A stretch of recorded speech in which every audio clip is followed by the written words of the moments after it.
বাড়ি কোথায়? রাজশাহী। রাজশাহী তোমার বাড়ি? তো এখানে কি করো? ঢাকায় কি করো? আমরা এলাকাতে থাকি সব স্টেশনে বেড়াই। স্টেশনে স্টেশনে থাকো ঢাকায়? রাতে কোথায় থাকো? ওই স্টেশনে থাকি। কোন স্টেশনে? কমলাপুর। কমলাপুর রেল স্টেশনে থাকো? তো ঢাকায় আসছো কখন? 5-6 মাস হয়ে গেল থাকা আসা। তোমার বাবা মা কোথায়? বাবা নাই গো। বাবা নাই? মা? মা মরে গেছে। মা মারা গেছে। তুমি এখন কি করবা বলো আমাকে? কি করবো কে জান? তুমি বাড়ি যেতে চাও না? বাড়িতে কে আছে? সারাদিন কি করো তুমি ভাইয়া? পুলিশ। কুলির কাজ করো এই রাস্তায়? কমলাপুর। কয় টাকা পাও দিনে? 50-60 টাকাও পাই। সব 50-60 টাকা দিয়ে কি করো তুমি? ভাত রুটি খাই। ভাত রুটি খাও, এরপর আর টাকা থাকে? আমাদের একটা শেল্টার আছে যেখানে আমরা বাচ্চাদের রাখি। হ্যাঁ, তোমার মতো যারা বাইরে থাকে রাস্তায় ওদেরকে ওখানে রাখি আমরা। তোমরা আমাদের সাথে যাবে, ওখানে পড়ালেখার ব্যবস্থা হবে, খাবার ব্যবস্থা হবে।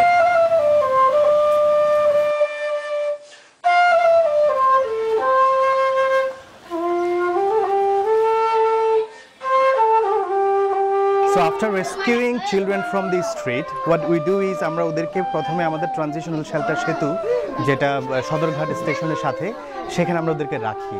ওখানে ওদেরকে for some days or few weeks আমরা ওদেরকে সাইকোসোশ্যাল কাউন্সেলিং করি, তাদেরকে ভালো food and basic health support দেওয়া হয়। ইন দি মিন টাইম আমরা চেষ্টা করি ওদের ফ্যামিলিকে খুঁজে পাওয়ার জন্য through the national network, through police, through other civil society organisations. এবং যাদের আমরা ফ্যামিলি খুঁজে পাই তাদেরকে আমরা ফ্যামিলি রিইন্টিগ্রেশন করি, because every children primarily they all deserve home, they deserve to live with family. But এমন বাচ্চা অনেকে আছে যাদের ফ্যামিলি খুঁজে পাওয়া যায় না, বা খুঁজে পাওয়া গেলেও ফর মেনি ডিফারেন্ট রিজনস তাদেরকে ফ্যামিলিতে পাঠানো সুইটেবল না। সেক্ষেত্রে with government's permission and reporting with police আমরা যেটা করি, other established permanent homes and shelters and schools যেখানে অ্যাকোমোডেশন ফ্যাসিলিটি আছে ওখানে আমরা ওদেরকে রেফার করি। ছেলে আজকে দীর্ঘ 15 দিন যাবৎ খুঁজে পাইনি, দুষ্ট লোকের হাতে পড়ে না, সেটি তো ভালো। মুসলিম চ্যারিটি আমার ছেলেকে খুঁজে পাইছি, এটি আমি তাদেরকে আমি অনেক ধন্যবাদ জানাই।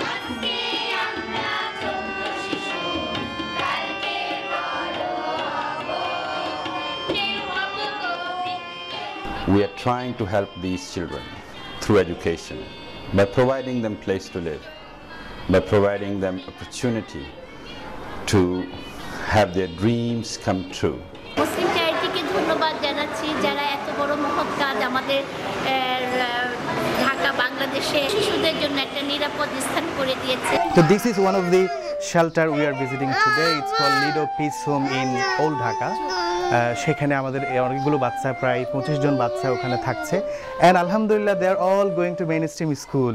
So with your donation we are not only rescuing children, you are also helping them to go mainstream, to become someone really good, admirable.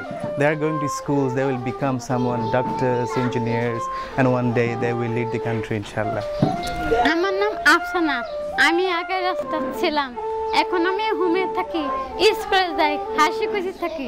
আমার নাম জান্নাত, আমি একসময় রাস্তায় ছিলাম, এখন আমি হোমে থাকি, এখন আমি স্কুলে যাই, খেলাধুলা করি, আমি অনেক খুশি, আমি বড় হয়ে ডাক্তার হতে চাই। আমার নাম ইসমাইল, আমি আগে রাস্তায় ছিলাম কমলাপুর স্টেশনে, আমি এখন অনেক বড় হয়ে আর্মি হতে চাই। আমার নাম স্নিগ্ধা, আমি এখন হোমে থাকি, এখানে অনেক ভালো লাগে, আমি বড় হয়ে ডাক্তার হতে চাই। Muslim Charity and partner, the team here for street children, they are doing their best. We are trying to rescue as many children as possible everyday basis.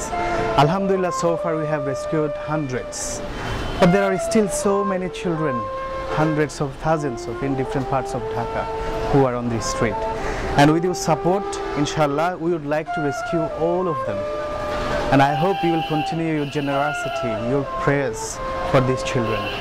There are so many children who are as beautiful, as innocent as you have seen Snigdha, Ismail and others. So they are our children, and I hope inshallah one day there will be a Dhaka at Bangladesh where there will be no street children with your support.